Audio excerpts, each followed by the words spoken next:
for the next generation. Her NFL career started with a coaching internship under then head coach Ron Rivera. Then he hired King in Washington, where she became the first black woman in the NFL to coach full time. This season, she added another first, becoming the first female coach in more than 100 years of Chicago Bears history. King works with the running backs as an assistant on offense. Now that you're in it, what's the vision? Where do you want to take this? I think every position that I've gotten, I've kind of excelled and moved forward by being the best where I am. You know, Coach Rivera always talks about be where your feet are.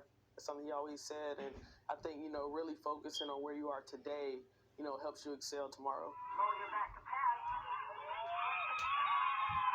But her path was filled with detours, some of which look more like building blocks.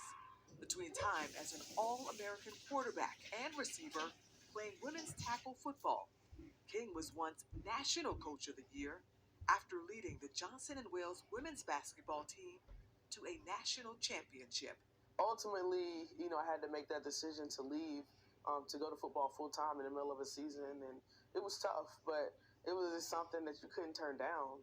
This is an opportunity that just doesn't happen. Before now, neither did the little girl from North Carolina envision she'd become a trailblazer. Is why King prioritizes going home to Reedsville.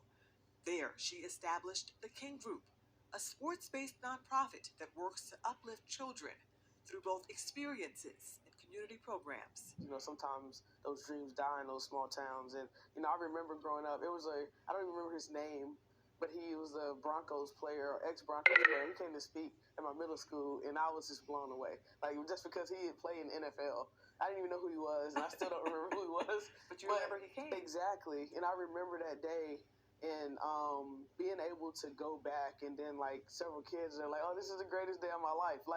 Just to be able to provide that for them. The little girl in Reedsville, if you were to tell her then where she would end up now, what do you think she would say?